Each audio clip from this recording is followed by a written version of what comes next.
So today's lecture will be discussing about case control studies. We briefly discussed case control studies in the other lecture, but here I will try to discuss some of the issues which are typical for case control, which are key and specific to case control studies. They are, they are a very common type of study design which is used, by epidemiologists to assess, some of the conditions and also to identify some of the risk factors for certain conditions. So what are case control studies? Case control studies is a type of an observational study design which helps to identify risk factors for a disease or an outcome. So using case control studies, actually you can use them to identify risk factors for a disease origin or an outcome. In terms of some of the questions which case control studies try to answer, they can answer the questions like how disease cases differ from non-diseases. And if your diseases now, those are your cases, then your non-disease, those are your controls.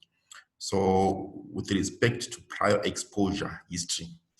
So remember from the first lecture on case control studies, we discussed that in case control studies, you are selecting your study participants depending on the outcome or the disease. Then you can then look, the prior history to see which exposures which exposures either cases or controls might have been exposed to. Then you compare the frequency, some of the questions with some of the other questions which can be answered by case control studies. You can compare the frequency of exposure among cases and controls. You can assess the effect cause relation. But one of the challenges with case control studies, you cannot calculate incidence rates using case control studies. Why? Because in case control studies, you don't follow up your study participants or the population over time. In case control studies, you are assessing,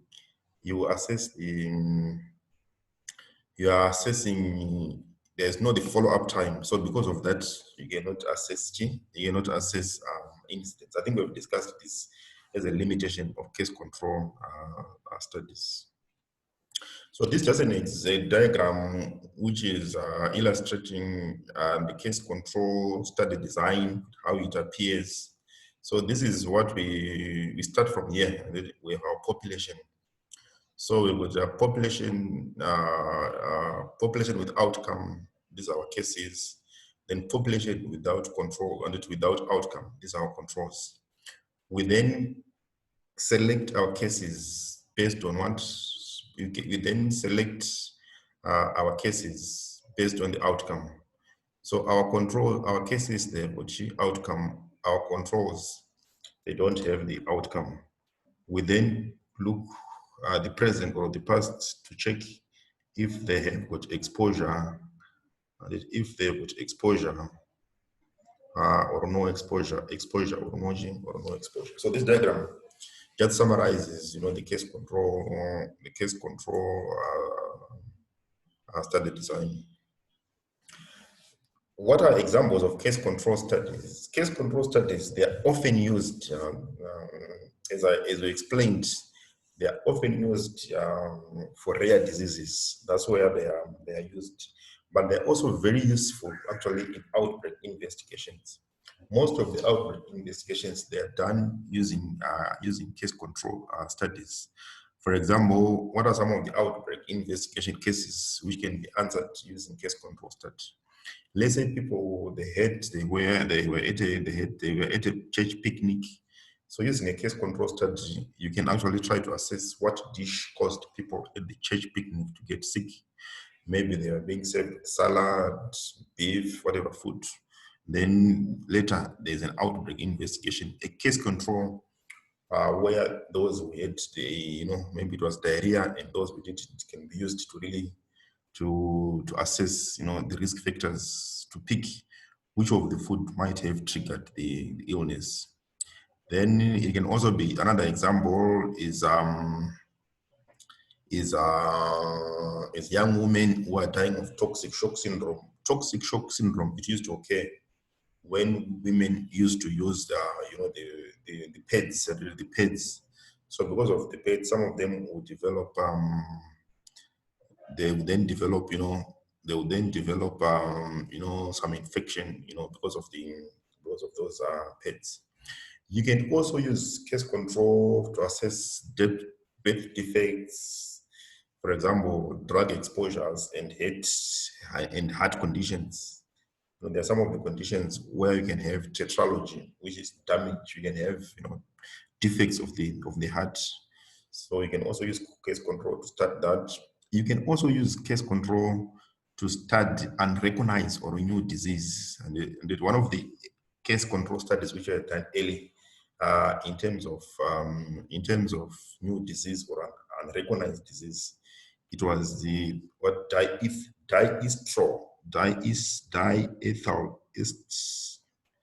I'm forgetting the actual word, but it is a drug name which was diethyl steel, whatever. I'm forgetting the name, which was given to pregnant mothers, and this drug actually was linked to development of vaginal cancer. So using those who received that drug and those who didn't get that drug, case control studies were conducted, which actually shown that that drug had a risk factor of getting vaginal cancer. The early studies on smoking and lung cancer in the early 1940s, those were based on case control studies. So there are a lot of these case control studies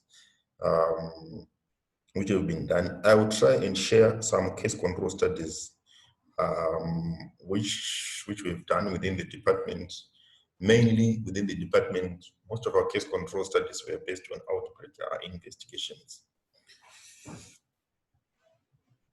What are the essential features of case control design?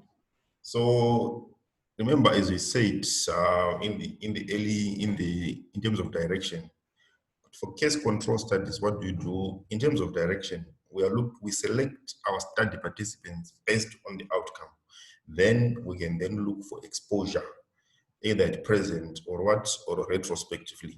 So in terms of direction, we're not assessing outcome and exposure at the same time, but we are looking for outcome, then looking for the exposures at the present or retrospective. So the time is retrospective, and that's the time. So what else? We use them for rare or new diseases. They are very challenging. When you see, when you're discussing some of these case control studies, they appear to be very simple, but they can be very, very complex. And there are a lot of issues actually which comes into account when you're discussing about case control or studies. They might look simple, but there are a lot of there are so many, complex things in terms of designing case control studies. I remember I saw, I think another PhD student actually, where they were doing a PhD just based on understanding issues to do with case control studies. They have a lot of issues, yes, but most people, what I realized, they do them incorrectly. So they don't really understand what really entails, what is required in conducting case control studies. So because of that, they might appear as if they are simple, but they are most difficult type, and they've got a lot of issues which needs to be followed. There are several design options for your case control studies. You can have population-based or hospital-based population or hospital-based case control studies, depending on whatever issue you'll be studying. One of the things which is important now when you're doing a case control study is the selection of cases. Is the selection of cases, and for you to be able to really select your cases, you require a case definition. You need to have a definition which you'll be using to define your case. So in terms of your case, there are several ways in which you can define your case. You might use some standard diagnostic criteria, for example, acute myeloid leukemia, acute myocardial infarction. So I think we discussed this when you were discussing the module on measures of disease frequency. Because for you to be able to really measure some of these things, you need to have a good criteria. The same also applies to cases. You need a good case definition, and that for you to be able to really identify your cases. So you can use a standard diagnostic criteria, or you can consider the severity of a disease, because diseases, they vary in terms of their severity. You can have mild, moderate, and severe, in terms of severity of disease. So you can choose either you're considering all of them, or you're considering, only the mild cases or the severe cases. So this needs to be very clear. Then you might also need to put the duration of the disease in your case definition. I think this will also really, assist you in having a clear definition. But one of the issues which you need to be considered when you are selecting your cases, either you might be using prevalent cases, those are already existing cases, or you are using incident cases. So I think just to also explain a bit on this concept, prevalent cases, you are already looking at it, or you are assessing the cases which already exist. But for incident cases, you are waiting for the cases to appear. As the cases appears, remember we're discussing about a case cohort, or where you can have a case control nested within a cohort study. For cohort studies, you are following up. As you are following up, you are looking for for cases. So the same incident cases now, and these are, you are waiting for the cases to appear. One of the things we need to understand, you can collect your cases prospectively, which means follow up. But as soon as you get your case, you can then collect their information in terms of exposure history, retrospectively. So I think understand that concept to say incident cases, we are collecting the information, you're getting the cases as they appear, as opposed to prevalent, where you get those already but existing. Then as you select your cases, there's also issue of eligibility criteria, where you can use age, gender, or area of residence to select your case. But most of the studies which we do, let's say we're doing an outbreak investigation. So most of the cases now, they need to really limit the geographical, the geographical area where your cases will be coming. What are examples of sources of cases where you can get cases? So you can get cases, in terms of your case, it depends with the condition. And that you can, if the condition is population, is population based, you can identify your case from within the population. And what are some of the examples where you can get your case? You can use disease registry. You can get them from a defined geographical area or vital records. So in our case, in our case, I'm trying to look in terms of how our birth and registration systems actually, but I think those, they tend to register, deaths, but we don't have like a population-based system. Maybe a surveillance system where we actually, record people with certain conditions. Let's take, for example, maybe hypertension, maybe a system which records people, or we have a system, I think we have that system maybe for diabetes. We can actually go into those systems and get your cases. But one of the area where most of the time we get our cases is mainly health facility based or hospital basis. That's usually most of our cases, they are related, to diseases. So most people, they present to health facilities with diseases. So you can get these cases in hospitals, in clinics. But now, if you get your cases from a hospital or the clinic, there are issues of representativeness now. How representative are those cases in terms of the actual cases? Then we also discuss the issue of prevalent cases versus incident cases. I think in a hospital setting, you tend to get more of the incident cases where the sick people are coming. But within the population, that's where you might have the prevalent cases. Maybe maybe if it's a condition or a disease, they've already stabilized or they are being managed. So all those issues really needs to be, there are pros and cons in terms of where you'll be getting your cases, whether you're getting them in the population or you're getting them from the hospital. Then one of the biggest challenge now, remember, is a case control.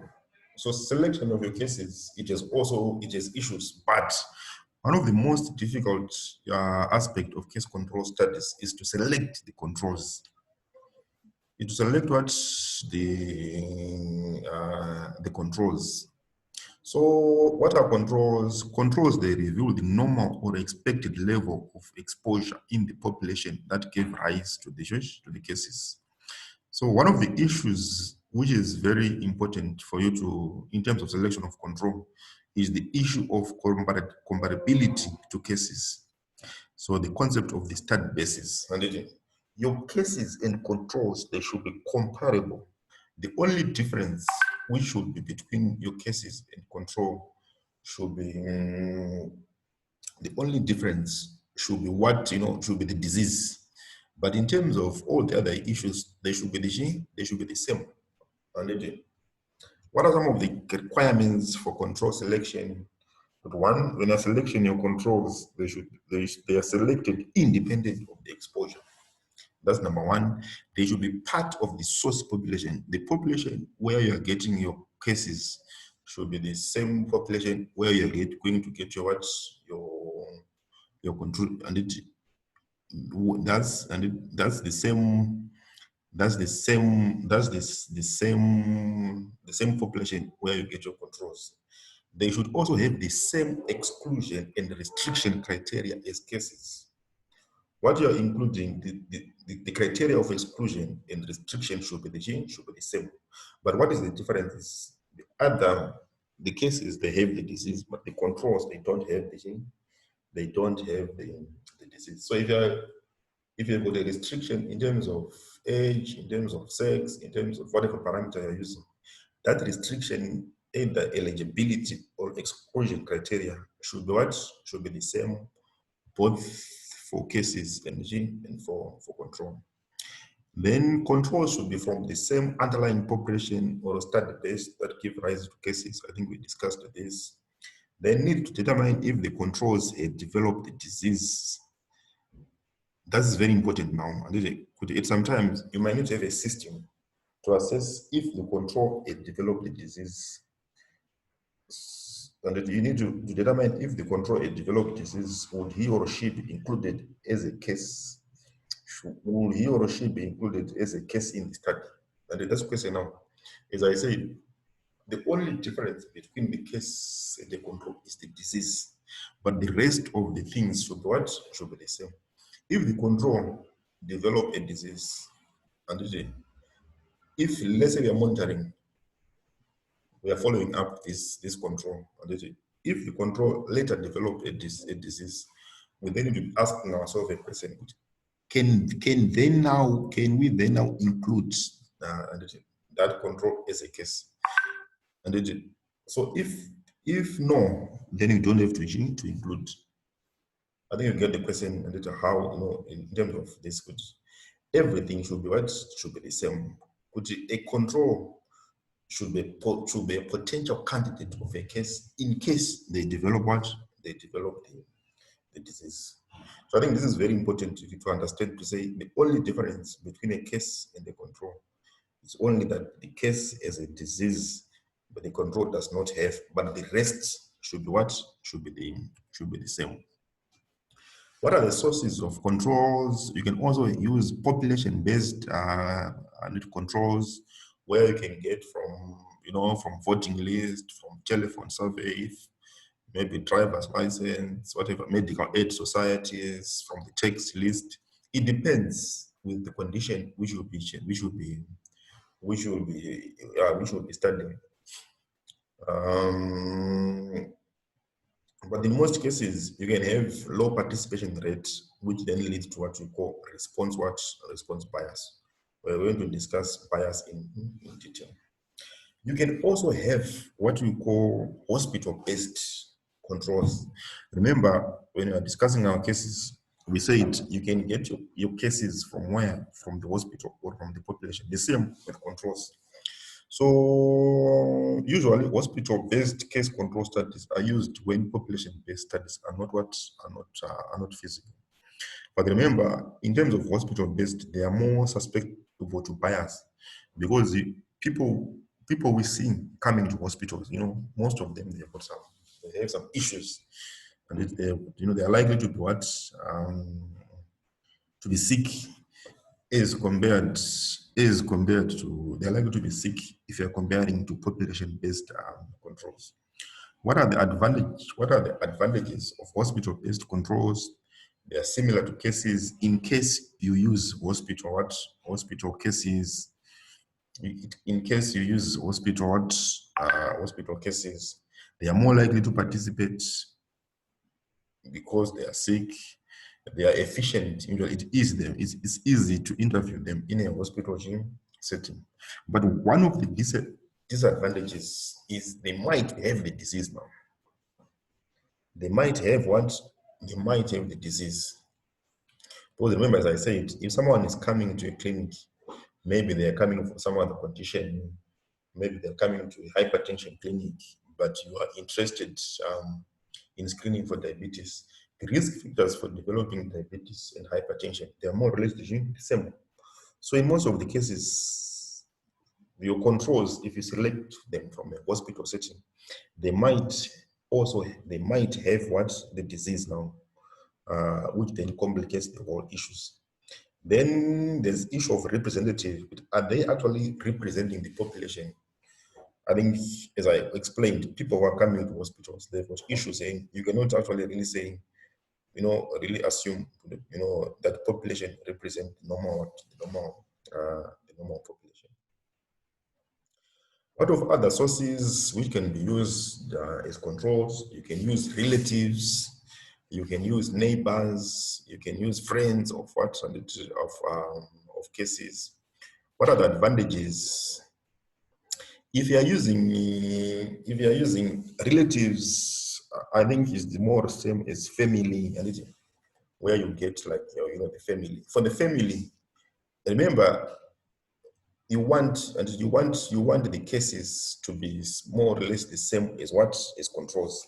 If you are using your controls as relatives or family member, what are you controlling for? Usually you're controlling for genetic for genetic issues, but if you're taking neighbors or friends of cases, usually we are controlling for things like socioeconomic status, maybe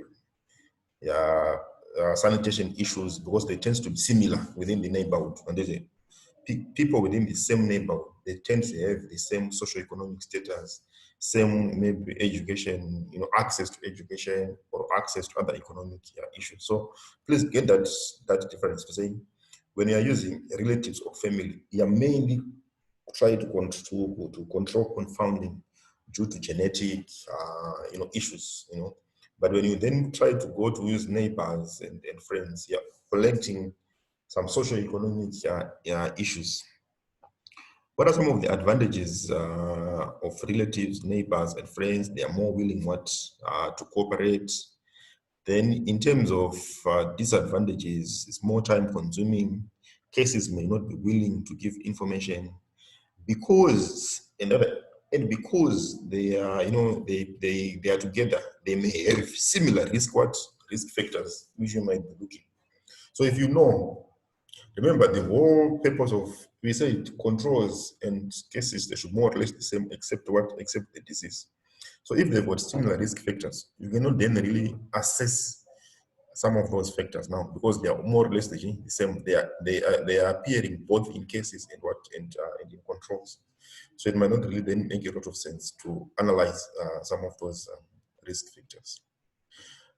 So we're going to discuss this relationship, this issue of confounding, but generally, what is confounding? Confounding, it just affects the relationship between, these are factors which affect the relationship between outcome and exposure. And for case control studies, we can control this this confounding at various stages and of the design.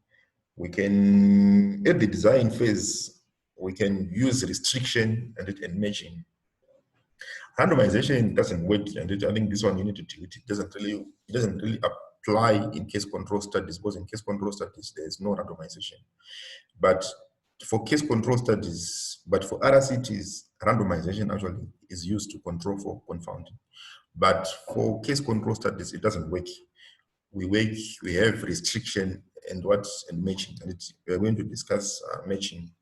Then at analysis, we can use stratification, we can do age adjustments, or we can do multivariable adjustment, or where we then do multivariable analysis. We're going to discuss this in detail. But one of the commonest thing which is used to try to make sure your cases are the same as controls is what we call matching. So what is this matching? Remember, by matching, we want to try to make sure, our cases and controls are they're the same. And how can we match? Let's say we can match our cases to controls according to age, or according to sex, or according to neighborhood. So if you have a case, if you have if you have a case of 8 years or whatever, 10 years, we also look for a control either of the same age, or we can put within 5 years of the age. The same applies to sex. If you've got a case in a male, we also look for a control who is a male. Then for neighborhood, I think we've discussed this. If you have a case in this neighborhood, then you also get a control from the other gene, and from the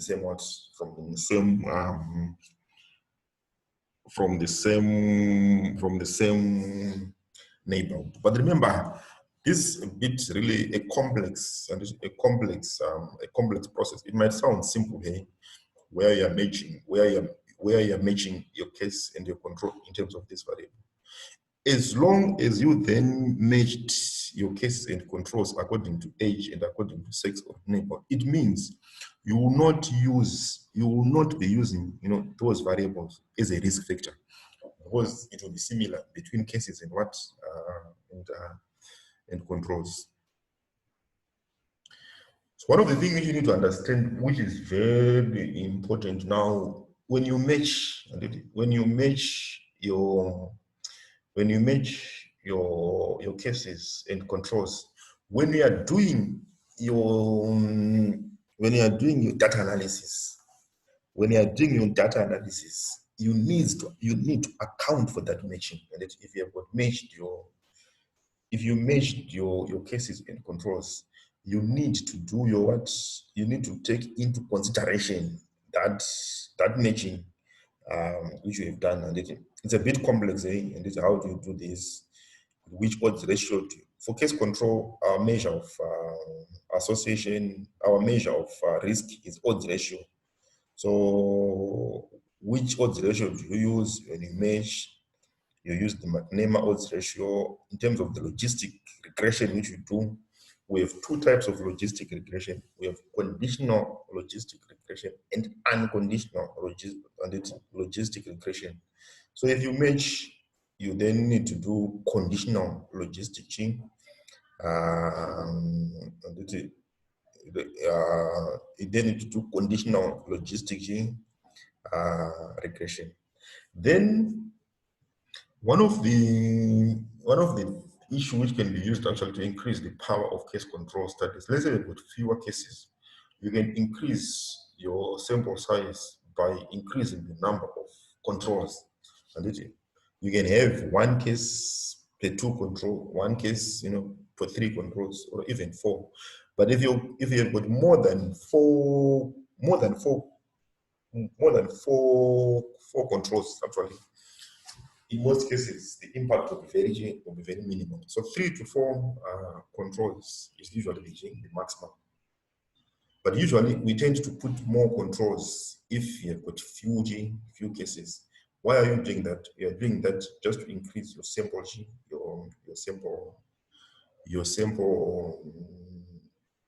size. So I think the message here in this slide, just to summarize it, is one: when you do if you match when you are doing your case control studies, you need to understand. When you are now analyzing, you need to take into account that matching which we have done. And in terms of controls, you can increase your sample size by having more than one control per case, and the maximum which you can go is up to 3, 4. And after 4, usually there's no additional benefit of having additional cases. So these are just a few examples of more information on matching, where we are saying selection of controls to match not differ from cases with respect of certain characteristics. Usually you match for confounding factors. What are these common confounding factors? Age and sex, they're the most common. But you can also have your neighborhood, which is your residence, and your socioeconomic status. As we said, they can minimize and increase the power of the study. Then they minimize what confound. We have two types of matching. We have what we call individual matching and frequency matching. And this is a bit complex, but just understand. Individual matching, it means you are matching controls are selected individually for each case by a specific matching variable. That if you get a male and a female, you are matching them, one by one. And by so doing, how do you do? You then create a pair of individual. And you're creating a pair because you are matching each case to each control. But in most cases, we do what we call frequency matching now, where we've got a number of controls selected according to number of cases in categories of the matching variables. Maybe it's 5 females and 5, it's 5 females and 5 males. Or it's 10, whatever, 38 females or age, maybe whatever age you have selected, you have got equal number. The matching is done by groups of subjects, not at individual level. So the difference between individual matching and frequency matching, by individual matching, you actually, in your data set or your data analysis, you actually have a variable which actually shows this and this, their pairs. So there's there's that same identification. But for frequency matching, you're just saying, if I get, it's not like really specific, but you just need to have an equal number of whatever variables we are matching, both in controls and in subjects. And remember, as I also said, when you're then analyzing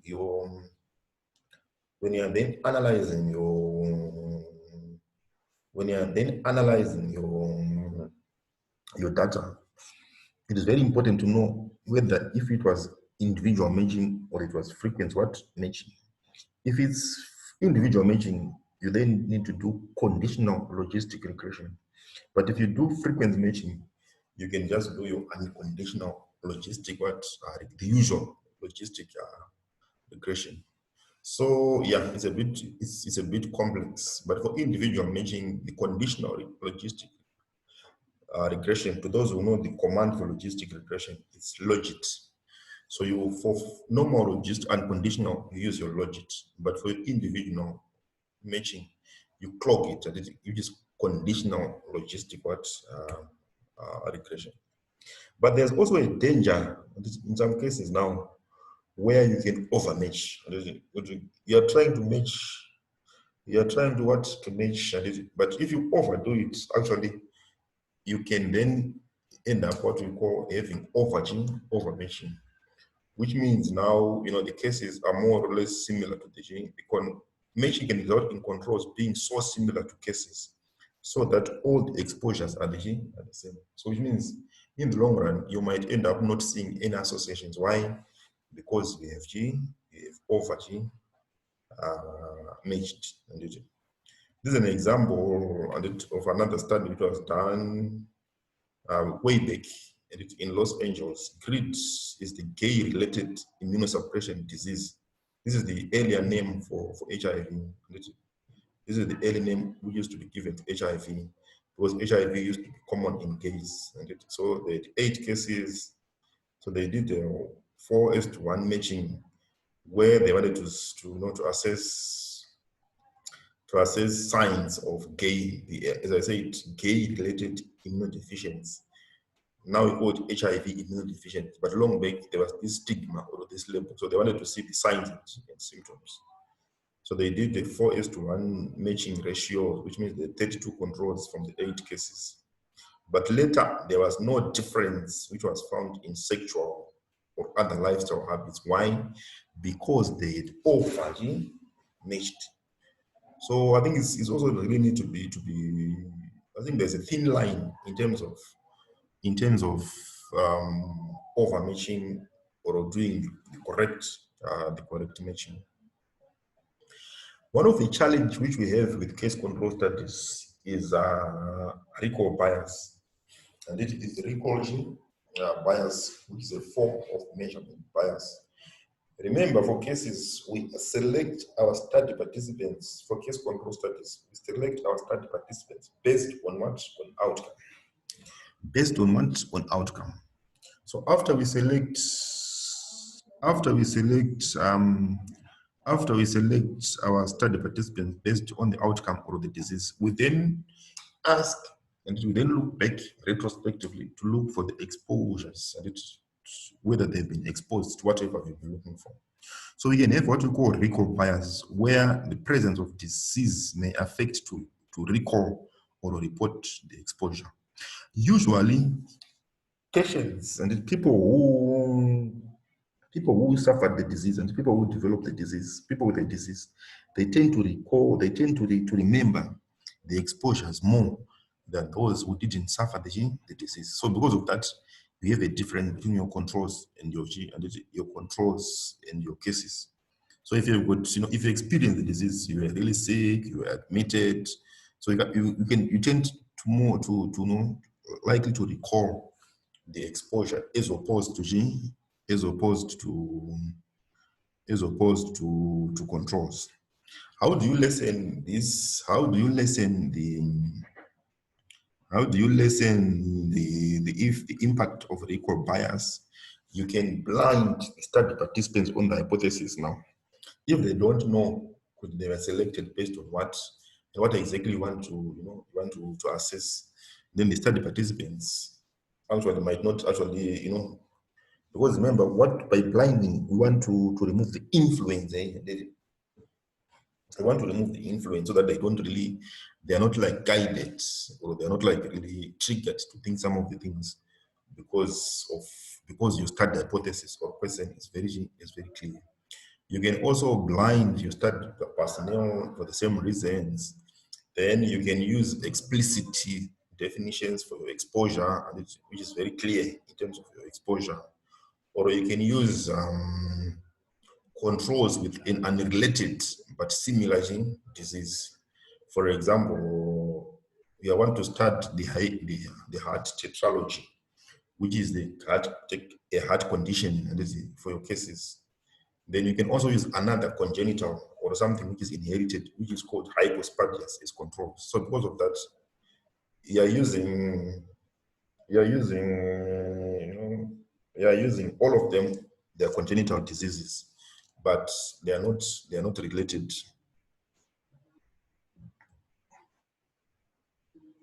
What are some of the other issues in the interpretation of case control studies? There's a danger of what we call reverse causation. So the disease or subclinical manifestation of it will result in change in behavior or exposure. The disease or subclinical manifestation of it results in a change in behavior of that's reverse causation. Could you, in this case, if someone has the disease, if you're looking for a behavior and that behavior might change or may no longer be there, why? Because they know that they have the disease, which means you cannot then really study that as a G, you cannot really study that as an exposure of your case control G study.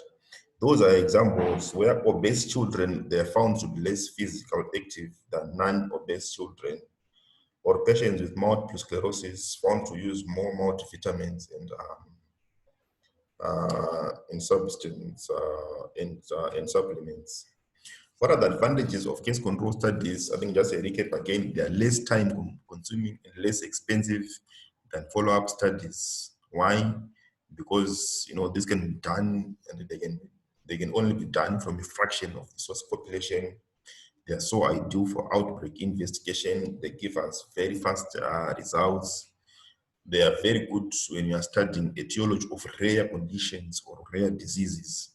Then they are good when you are studying multiple exposures. Then what are the disadvantages? Remember, you are assessing the timing now. We always mention this, the issue of temporality, the relationship between exposure and time. Remember, you are assessing exposure, present exposures or retrospective exposure. So which means there's an element, at some point, you are assessing both exposure and outcome at the same time. So which means to really know which of these started, either exposure or disease, it's always a challenge with case control studies. It's not possible to estimate incidents directly, but we can estimate the incidents indirectly through use of odds. Then there's the issue of representatives. I think we discussed the challenges which you can face in terms of how you select your controls and how you select your cases, whether they are population-based or they are hospital-based. Then they are very inefficient if exposures are rare. And remember, they are good for studying rare diseases. But if the exposures which you are studying, they are also rare, then it becomes a challenge. They no longer be efficient. Then you've got the issues of bias in terms of selection. How do you select your cases? How do you select your controls? Issues of confounding, then issues of measurement. The main challenge being recall bias. So I think this brings us to the end of this detailed lecture where we are discussing case controls in detail. So yeah, they might sound, most people, they like it's an interesting study design, which most people are interested in conducting. But it has a lot of its issues which needs to be considered when you are using it when you are using it for whatever study which will be conducting. So you'll get these notes, and please also read the reference materials so that you understand these case control studies in detail.